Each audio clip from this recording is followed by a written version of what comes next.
everybody. It is great to be here again. My name is Gary Fowler, and I'm a serial entrepreneur and investor. I've had 17 years worth of startups.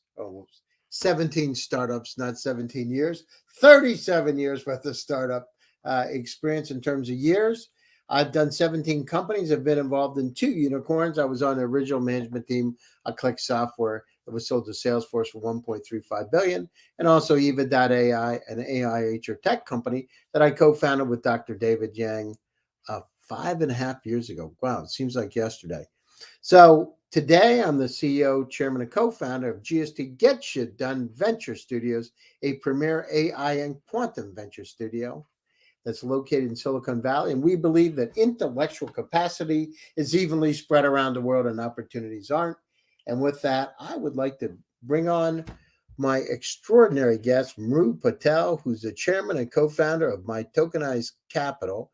And he was awarded, his company was awarded the Tokenized Assets Platform of the Year for 2021 at AIBC in Dubai. So with that, I'd like to bring Mru on. Hi, Mru. How are you? Hey, Gary. How you doing? Long time no see. A few months, rather. It's amazing. It's been a few months ago, and it's great to have you on my show. You know, we've been around the block a few years, and absolutely. I know you had a lot of experience. You've been at you were at Sun Microsystems. Back in those days. Yep. So, you know, you've had a great journey. How do you go from Sun Microsystems, Mru, to where we are today? What was that journey like? Well, and you, the folks, we've had that chat before. You know, we were great visionaries, ahead of our times, many would say, because when the .com and Java and all that started, we were talking about everything that's happening now. We didn't call it cloud computing. We called it the networks, the computer. We didn't call it smartphones. We called them Java phones or thin clients, you know. We didn't call it big bandwidth. We called it fat pipes in those days. Mm-hmm. We didn't call them big hosts. We used to call them just big farms, you know. And I remember. You know something? I remember this, Mru. I remember this situation. I went into Salesforce office when they were first getting started, and there was 5 or 6 people in the office. And excuse me, they were talking about thin clients back many years ago. And I'm thinking to myself, this is interesting, but what about ACT and some of these other tools that were out there? And I remember in there, and they said, this guy's a genius. Mark Benioff is a genius, you know. And there you go. So where do I from there? You were saying, so being right at those days and being involved with the really early start, I said, okay, I had enough of corporate life. I said, let me get to my passion, which was real estate investment. I set up 2 investment funds, exited it. And then in the last crisis, I said, now how do I bring all of this together? And I had a very good, clear vision, even 10 years ago, saying, you know, banks have got to be disrupted. People need banking rather than banks. Social media, the big tech are taking advantage of us, the product, us, the client. We've got to change that model. People looking and seeing advertising through the digital media, that model's got to change. And just how I did the real estate investment, I said, you know, what we are doing was taking real estate, making them into real pieces, different shareholders, into SPVs, and selling them to share the profit better than a traditional REIT or an investment fund where there's too many middlemen, too many costs. So I said, how do I bring all of this 3 things together into a tokenized asset platform whilst sharing the profit back with all the community? So that's the model we created with My Tokenized Capital, using all the technologies, using AI blockchain for our community rewards protocol, for our active interaction protocol. So anybody who interacts with the platform will get paid for. So even if you're watching an ad, you get paid for. If you're doing a like, share, comment, you get paid for. If you're buying something, the creator gets more money and the community as well gets the finance shared. So from transaction fees, ads revenue, etc., all gets shared. And what we are trying to do now with that model is to take it to the next level and increase by bringing the whole metaverse side of the NFT movement. I don't like the word NFT, by the way. I call it any asset, and it shouldn't be just piece of art, music, whatever. It should be absolutely any asset. And also that market, I think, is Hey, not right. Mru, I got a question for you. Okay. Go for it. Now you got to tell me, I've seen some really kooky things, right? That they've had NFTs. And I've heard about it because I actually met some of the people that have had them. I mean, literally they had this one group, rock group, put up some, a face on, make it, on a picture, and drew a face on it, and they got like $500,000 for this thing. Like, it wasn't a big deal. Like, seriously not a big deal. Like, put in a smiley face or whatever. Well, have you seen the CryptoPunk series? How much they go for? And there's thousands of these. If you look at it, you'll think like, wow, we did this 25 years ago when those first, little games on those little Nintendo started. It's pixelized like that. Yet they're going for a lot. But to answer your question, where it started. But no, how can it be, though? I don't know about you, but I'm trying to figure it out. Just seriously, how can it be that this stuff's going so much? How do we find the value? I'm not saying it's not there. I just, some of these things, yes, if it's a Picasso, I can get it, right? But how can it be? How can here's my view on it. I think it is overhyped. It is oversold. However, what is happening behind it now, and it all stems from the gaming industry.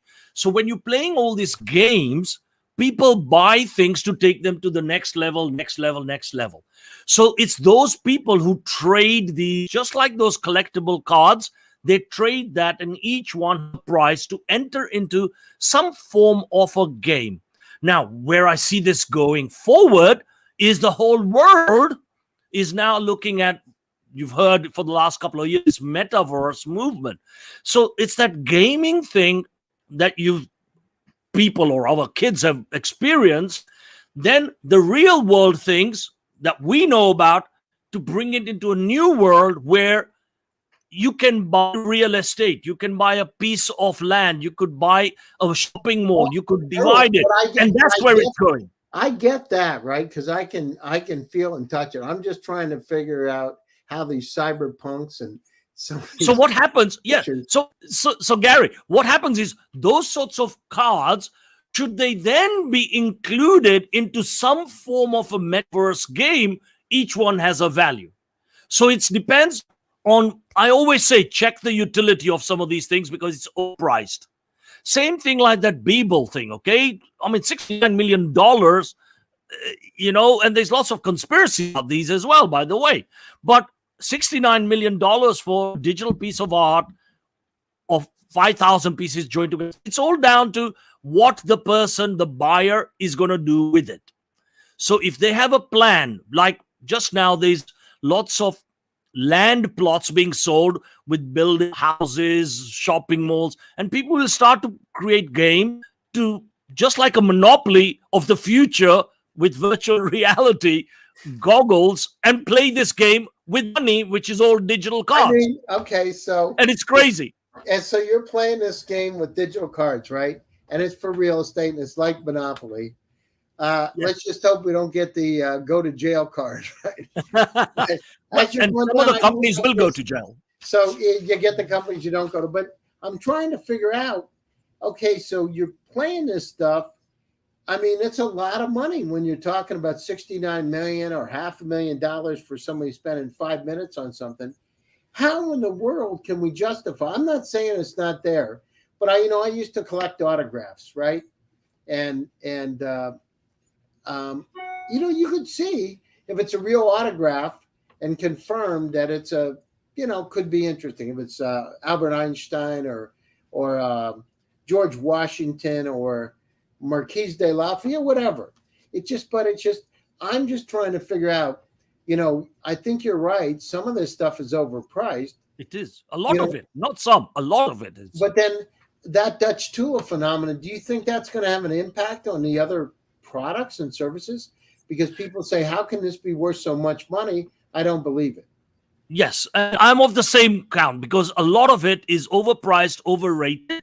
So what I think will happen is like a good old fashioned thing when a new crypto coin like the Dogecoin and Shibas and all this nonsense you hear, you get a few celebs jump on it and it bumps up the price and then they dump it. Guess who is doing it? They are doing the dump.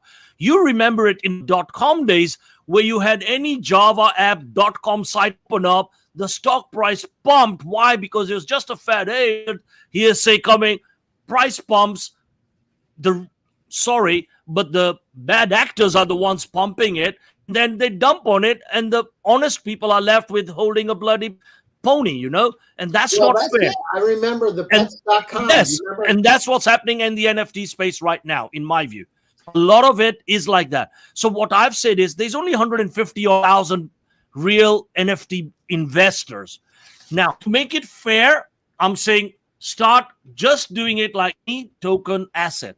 So try and split it. If you're buying a building, which is expensive, 50 people can buy it. You say you do collectibles. So do I. I have tons of memorabilia. So Mru, I can get that, right, with a hotel. If you really own a hotel, right, and there's 50 people, and it really democratizes the opportunity. I get that. Democratizes the opportunity to invest. It's just but the same, Gary, is in the virtual world now. So what will happen is a whole game will get monetized. So a punk card, depends on which level you are. This punk card is worth more than that punk card. That punk card is worth more than that card. So it becomes a game, like a Game of Thrones kind of scenario. So I get that, but not at that silly value. Not at that silly value. How many people can play games at that value? This is the issue. It's a limited amount. So what I think will happen, you'll get fractionalized versions of it. And that's what we've been. I think you're right. The fractionalized version is right. I think that's right on target. Because makes it more financially inclusive as well. And then where's the money coming from for these games? When you're talking about $500,000, 69 million, you're not talking about small money. Man, you got to be ultra high net worth individuals. Are they just bored? Or where's this money coming from? So this is what I'm saying. So what's happening is the real big future funds or ultra high net worth who are building some sorts of meta universe games and things like that, they know where the money will come from because they buy, even if they buy 100, 200 million worth, some of these gaming companies are making a fortune because think about the revenue sources they get from.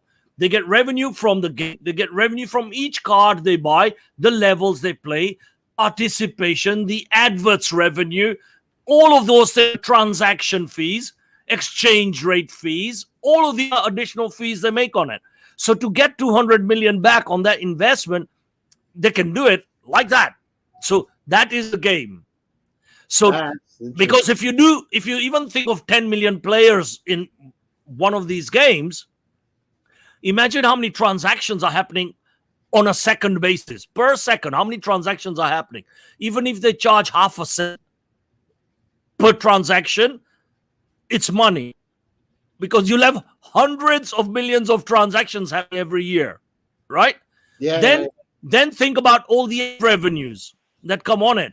Then think about the exchange fees they need to convert it, or deposits, withdrawals, loans, structured loans, ledge loans, all of these things go on top of it. So that's the business model where the future is going. Ah, that's interesting.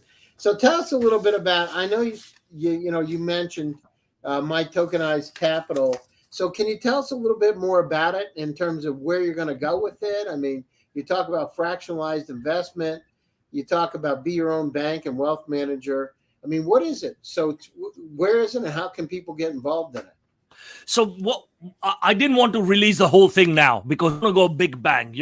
My .com days taught me, when sometimes too early for something, it's too early. You talked about it with thin clients, So we're doing the next level where it will be big. So what we want to do now and developing is a way where people can get engaged at any level, just like a Facebook, YouTube, Instagram, all these people who are posting things and they have followings of a few tens, thousands, millions of followers, right?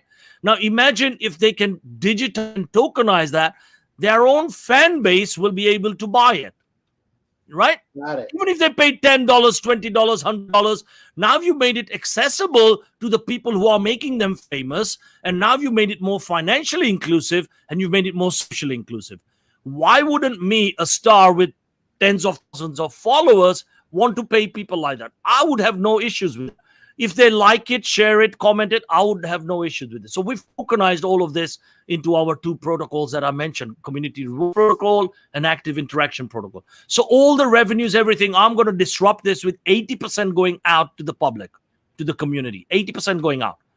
So that's the disruption now. So the little people who just doing likes or sharing or something can at least eat, even if they eat $1, in some parts of the world, that's fantastic. But you've made it financially inclusive. And then be your own bank and wealth manager. If they're doing this, they'll have their own wallet. They don't have to go to middlemen and pay banking fees. And in some parts of the country, it's between 5 and 10% to do remittances. And it's stupid, right? It's a lot of money. Or even $2, $3 for doing remittances is a lot of money. I know Western Union and all these guys do at high cost. But now if you've got this technology, which is totally decentralized, transaction fees are in the 0.004 cents. Why are you charging so much? So give the money back to the community. And that's what we've taken the challenge to build for the last 2 years. And we're nearly there. That's great. And when's it going to be out? January. That's great. Wow, that sounds good. So we look forward to it. So January. What else is happening? So we talk about NFTs. You mentioned Shiba and Dogecoin. What do you think about these cryptocurrencies? Some of them coming out right now. I mean, is there too much fluff? Not enough. I mean, how does somebody go out? You know a lot about it. How does somebody go out and say that's a cryptocurrency that I want to invest in? Which, how do you make that determination? I mean, I get this asked all the time. My answer to this is like 10,000 plus coins out there, right? I would say 95% of them don't even have any form of utility for a start. So if you can't use it, there's not going to be any transactions going on around it. So what are you reliant on? You're reliant on some famous people who pump it and dump it.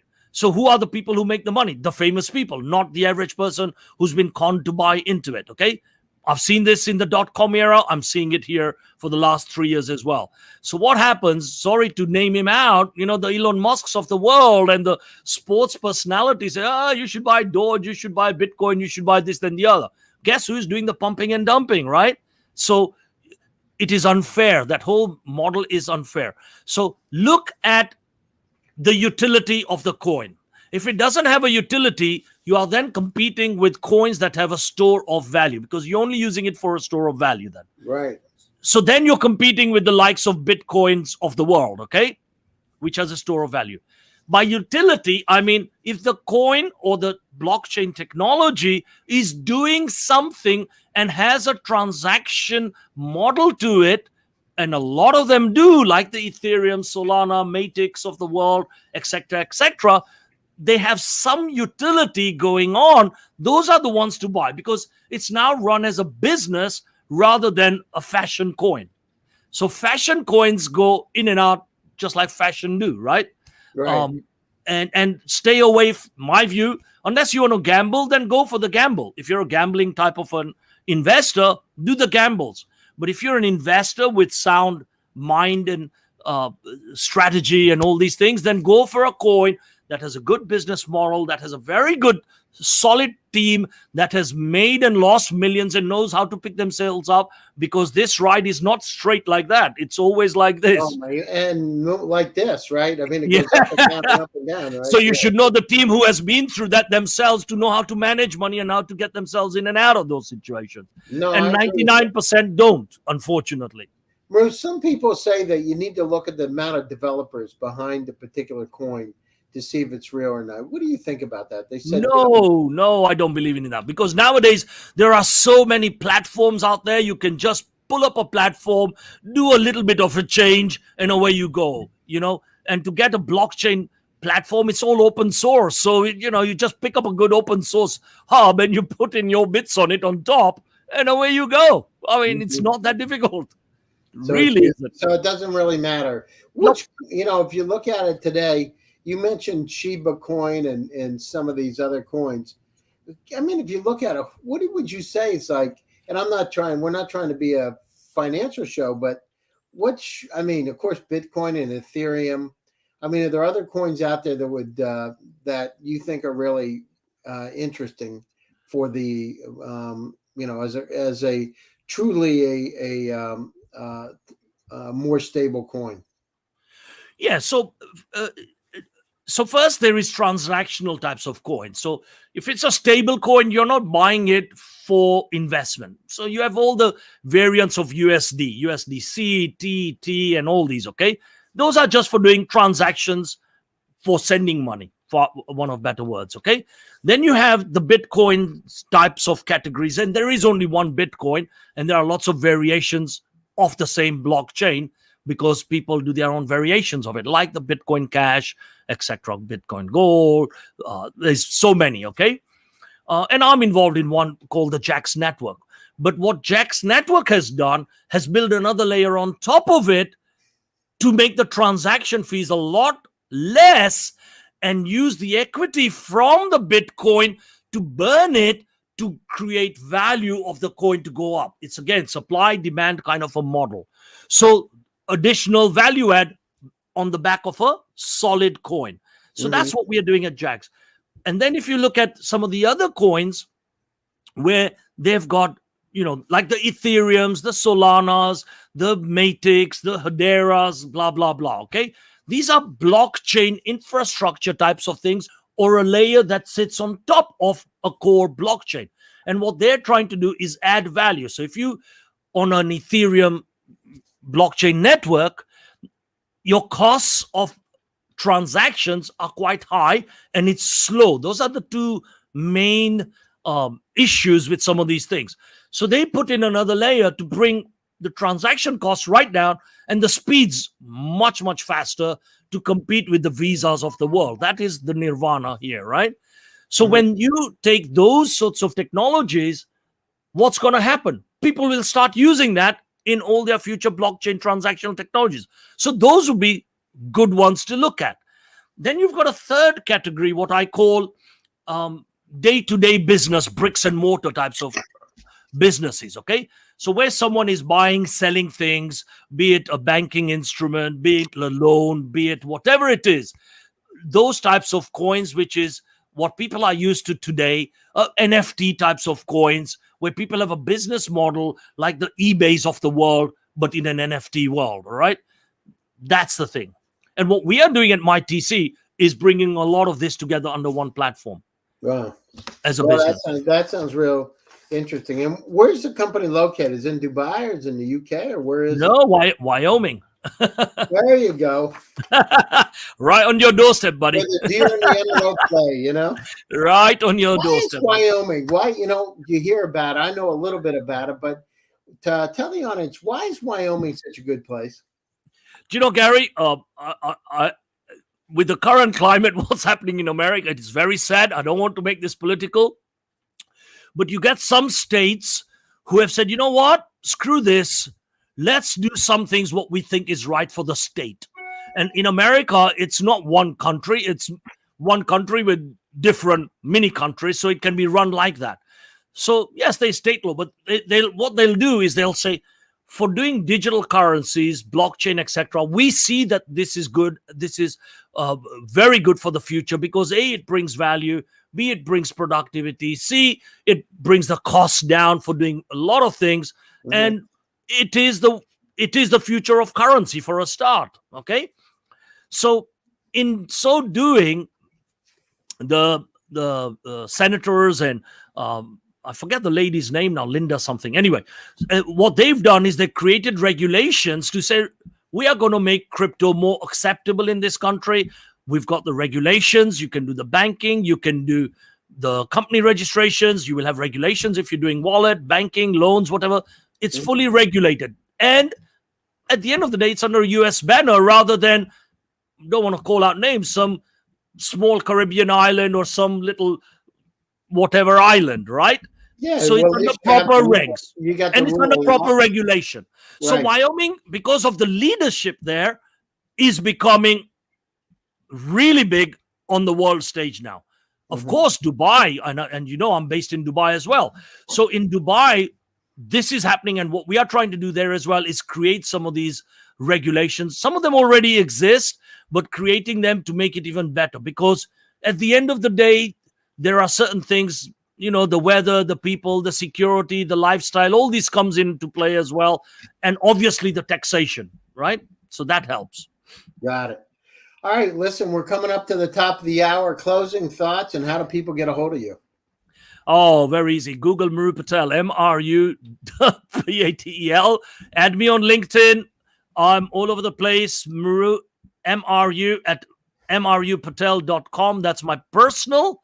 And MRU at mytokenized.capital. That's great. Mru, I want to thank you so much for being a guest on my show today, and it's great to It's an see you honor. again. It's an honor. Appreciate the time, and fellow Sunner, and in this, I remember we talked about the solar system and Yes. Oh, my all God. those And things. that's what's happening now, if you think about it. That's It is. exactly what's happening. It's happening. So It's I want to happening. thank you for coming on the show, for Most sharing welcome. your incredible experience. To everybody out there, my name is Gary Fowler, and I'm the host of GST Presents Silicon Valley AI and Tech. Thanks for joining us today for another exciting episode. I will be back again Thursday. Stay tuned, stay happy, stay healthy, and stay safe. Again, my name is Gary Fowler. See you later. Take care. Thanks, Mru. Thank you, Gary. Great being with you. See you soon again. See you soon. Cheers, buddy. Bye.